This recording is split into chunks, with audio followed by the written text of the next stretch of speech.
আজ আমরা slide 4 satellite communication নিয়ে আলোচনা করব।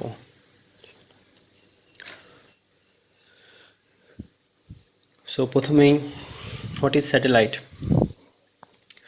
A communication satellite is nothing but a microwave repeater station in space that is helpful in telecommunication, radio and television along with internet application.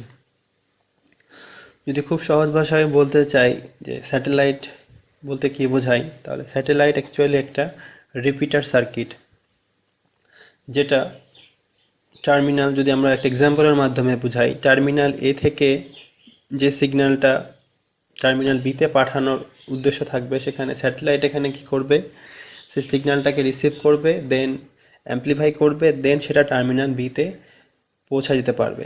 So এটা একটা রিপিটারের মতো কাজ করে। সো প্রথমেই বলে রাখি যে কেন স্যাটেলাইটের দরকার পড়লো।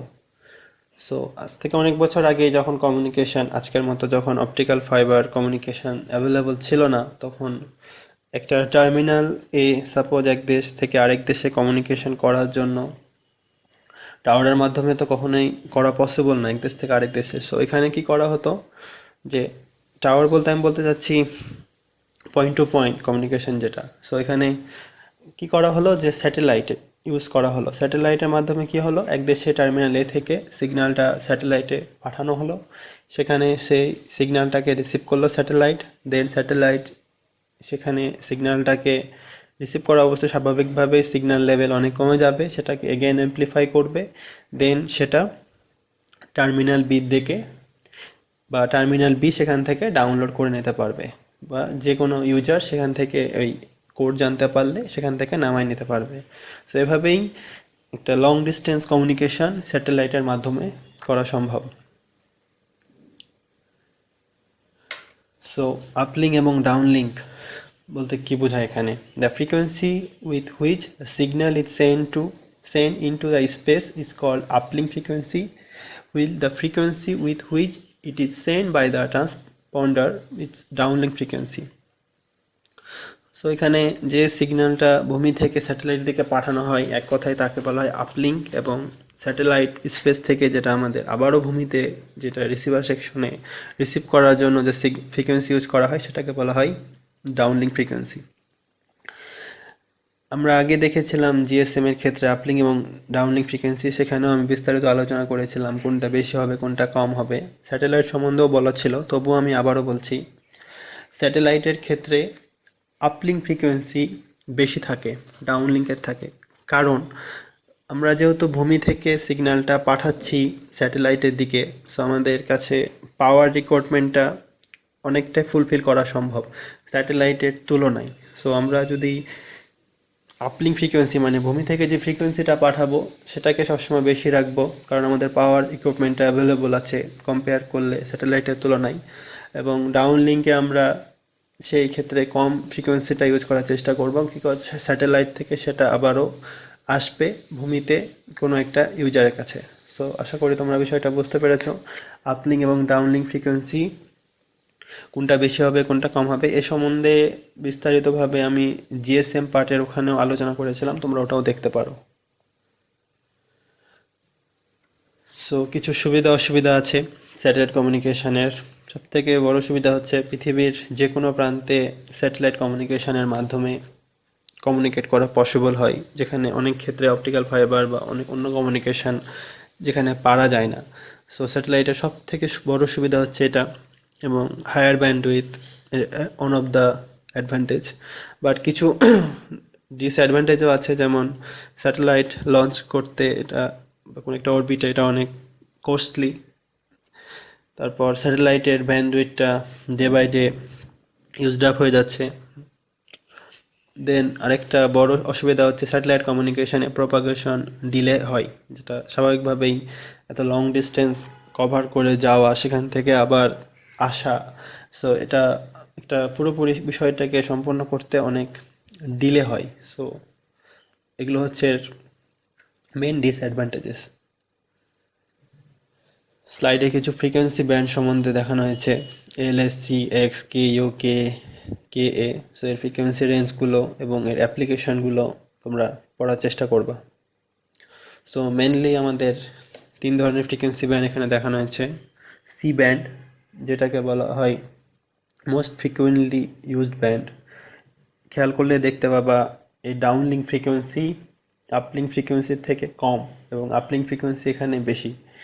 এবং কে ইউ কে এ ব্যান্ড আছে, এগুলো আরও ডাউনলিঙ্ক ফ্রিকোয়েন্সি আপলিঙ্কের থেকে কম। So K A K U band এগুলো যেহেতু ফ্রিকোয়েন্সি রেঞ্জটা অনেক বেশি, তাই এগুলো রিজার্ভ রাখা হয় ইউজ করার ক্ষেত্রে। এবং যেহেতু রেন অ্যাটেনুয়েশন এই বিষয়গুলো মাথায় রেখে চেষ্টা করা হয় এগুলোকে রিজার্ভ রেখে ইউজ করার ক্ষেত্রে।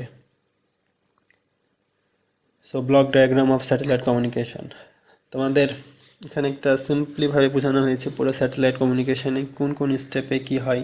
সো প্রথমেই আছে সোর্স এনকোডার। সোর্স এখানে যেখান থেকে আমাদের সিগন্যালটা নেওয়া হবে, তারপর সেটাকে চ্যানেল এনকোডার করা হবে, দেন মডুলেট করে স্যাটেলাইটের মাধ্যমে পাঠিয়ে দেওয়া হবে। এবং on the other hand receiver সেকশানে সেখান থেকে ডিমডুলেট করে চ্যানেল ডিকোডারের মাধ্যমে সোর্স ডিকোডার হয়ে রিসিভার সেকশানের ইউজারকে দেওয়া হবে।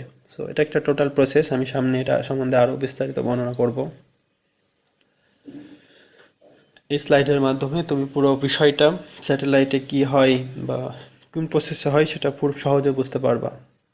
So output of modulator and up converter -30 ডিবিডাব্লিউ।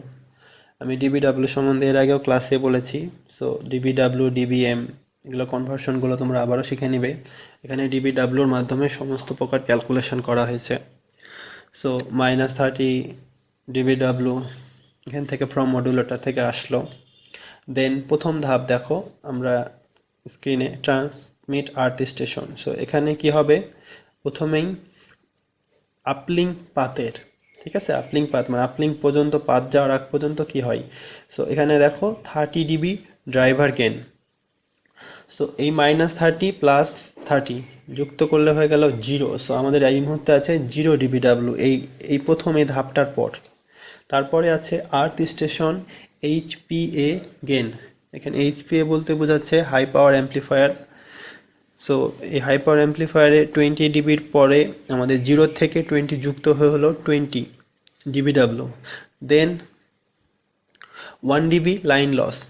So loss মানে স্বাভাবিকভাবেই কমবে, আর গেন হলে এটা উপরের দিকে উঠবে। সো কমলে 1 ডিবি নিচে নামলো, ওদের হলো 19 বা 19 ডিবি ডাব্লু। সো 19 ডিবি ডাব্লুর পরে এবার আসলো 60 dB earth station antenna gain. So again 60 dB add হবে। Then finally earth station EIRP হলো 79 ডিবি ডাব্লু। ইআইআরপির ফুল মিনিং হচ্ছে effective isotropic radiated power. So 79 dB W. এবার এই সিগন্যালটা আপলিঙ্ক পাথ মানে ভূমি থেকে স্যাটেলাইটের দিকে পাঠানোর জন্য রেডি করা হলো। সো এবার স্যাটেলাইট থেকে যখন পাঠানো হবে, সো এই আপলিঙ্ক পাথে কিছু লস এবং কিছু ফেস করবে। এখানে তো গেনের কিছু নাই শূন্য স্থানে, সো লস ফেস করবে।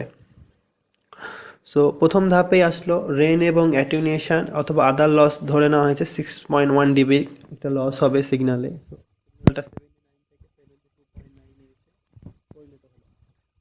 ডাব্লুতে। এবং দেন একটা হিউজ লস হয়, ফ্রি স্পেস লস, যেটা শূন্য স্থানে সেই হিউজ ডিস্টেন্স কভার করার জন্য লং ডিস্টেন্স সেই ফ্রি স্পেস লসটা হয়েছে 206.9 ডিবি। সো আলটিমেটলি 72.9 থেকে লসটা একদম মাইনাস করার পর এখানে আসছে -134 ডিবিডাব্লিউ। সো আপলিঙ্ক পাথ শেষ হওয়ার পর স্যাটেলাইটে যখন এটা পৌঁছাবে তখন এই সিগন্যালটাই থাকবে -134 ডিবিডাব্লিউ। তো স্যাটেলাইট সিগন্যালটাকে রিসিভ করার পর স্যাটেলাইটে প্রথমে স্যাটেলাইট রিসিভ অ্যান্টিনা গেনের মাধ্যমে 30 ডিবি গেন হবে। সো 30 ডিবি গেন হলে 30 অ্যাড হলে সেখানে আমাদের -104 ডিবিডাব্লিউ হলো। সো 104 ডিবিডাব্লিউর পর আমাদের receiver amplifier gain 69 DB. So ultimately আবারও অ্যাডিটিভ হচ্ছে এবং -35 ডিবিডাব্লিউ হলো। সো এবার আছে satellite TWTA saturated gain 57 DB. TWTA হচ্ছে travelling wave tube amplifier. So এখানে আমাদের 57 যে গেন হলো, তারপর সেটা অ্যাডিটিভ হয়ে হলো 22 ডিবিডাব্লিউ। স্যাটেলাইটের মধ্যেই সব কিছু হচ্ছে এগুলো। দেন আউটপুট লস আছে স্যাটেলাইটে, সেখানে অ্যাগেন 2 ডিবি লস। সো 22 থেকে 2 ডিবি বিয়োগ হয়ে আবার হবে 20 ডিবিডাব্লিউ। সো 20 ডিবিডাব্লিউ হওয়ার পর এবার আসছে আমাদের satellite transmit antenna gain. So antenna গেনে আছে আমাদের 29.2 ডিবি। সো এটাও এগেন অ্যাডিটিভ হবে এবং ফাইনালি স্যাটেলাইটের ইআইআরপি হলো 49.2 ডিবিডাব্লিউ। সো এভাবে আমাদের স্যাটেলাইটে এখন সিগন্যালটা পাঠানোর সময় তার কাছে পাঠানোর মুহূর্তে তার সিগন্যাল লেভেলটা ছিল 49.2 ডিবিডাব্লিউ। সো এবার সেই সিগন্যালটাকে পাঠিয়ে দেওয়া হবে এবার যে ডাউন লিঙ্ক বা আমাদের যে রিসিভার অপশনে। সো স্যাটেলাইট সেই সিগন্যালটাকে পাঠানোর পরে সিগন্যালে এগেন কিছু লস হবে, যেমন free space loss 205.5। So ultimately 205.5 minus হওয়ার পর আমাদের সিগন্যালটা পেলাম -156.3। দেন এগেন আরেকটা loss, rain attenuation other loss 2.2 D B. So এখানে এসে -158.5। দেন ডাউনলিঙ্ক পাথ এখানেই শেষ এবং এটা এখন রিসিভার টার্মিনালে পৌঁছে গেছে। সো রিসিভার টার্মিনালে এবার একটার পর একটা গেন করে করে সিগন্যালকে নিয়ে আসা হবে। প্রথমেই আছে আর্থ স্টেশন অ্যান্টিনা গেন। সো আর্থ স্টেশন অ্যান্টিনা গেন এখানে 53.7 ডিবি। সো এক ধাপে এটা -158.5 থেকে -104.8। দেন কিছু লাইন লস আছে যেমন 0.2 ডিবি। সো লাইন লস হওয়ার পরে এগেন সেই সিগন্যাল লেভেলটা হলো -105। Then again LNA gain. So LNA গেনের পর এই সিগন্যাল লেভেলটা গিয়ে পৌঁছালো -65 ডিবিডাব্লিউতে এবং ফাইনালি ডাউন কনভার্টার এবং আইএফ অ্যাম্পলিফায়ার গেনের মাধ্যমে যে আমাদের গেনটা হলো 35 ডিবি। সো আলটিমেট অ্যাডিটিভ হওয়ার পর 2D মডুলেটরে সিগন্যাল লেভেলটা এখন -30 ডিবিডাব্লিউ। সো জিনিসটা যদি খুব সিম্পলি ভাবতে যাও, তো এইখান থেকে যে সিগন্যালটা পাঠানো হলো এবং এখান থেকে যে সিগন্যালটা যেটা মানে রিসিভারে পাঠাতে চেয়েছিল সেটা এখানে পেলো, এর মধ্যে কত ধাপ। প্রথমত ট্রান্সমিট আর্থ স্টেশনের সিগন্যালটাকে একটা লেভেলে নিয়ে আসা হয় গেন দিয়ে, মানে অ্যাম্পলিফাই করে করে। দেন এই অংশটুকুতে সিগন্যালটা ফ্রি স্পেসে স্যাটেলাইটে পৌঁছানোর চেষ্টা করে। এই অংশটুকুতে স্যাটেলাইটে তার মানে সিগন্যাল লেভেলটা যত কম পায় তাকে অ্যাম্পলিফাই করার চেষ্টা করে। দেন এগেন স্যাটেলাইট সেই সিগন্যালটাকে আমাদের যে ভূমিতে পাঠানোর জন্য বা রিসিভার টার্মিনালে পাঠানোর জন্য শূন্য স্থানে বিচরণ করে ভূমিতে আসার চেষ্টা করে। সো এখানে এই অংশে কিছুটা আবার লস হয়। এগেন রিসিভার টার্মিনালে সেই জিনিসটাকে সিগন্যালটাকে রিসিভ করে তাকে অ্যাম্পলিফাই করে ইউজ করার বা আমাদের মানে রিসিভার টার্মিনালের সেই সিগন্যালটাকে রিড্রাইভ করা হয়। সো এই পুরা প্রসেসটাই হচ্ছে একটা পাওয়ার লেভেল ইন স্যাটেলাইট লিঙ্কের মাধ্যমে রিপ্রেজেন্ট করা হয়। আশা করি এই জিনিসটা যদি তোমরা ক্লিয়ারলি বুঝতে পারো, স্যাটেলাইট কমিউনিকেশন সম্বন্ধে বুঝতে বাকিটা কষ্ট হবে না। আজকের মতো এটুকুই থাক। আমরা পরবর্তী ক্লাসে স্যাটেলাইট সম্বন্ধে আরও কিছু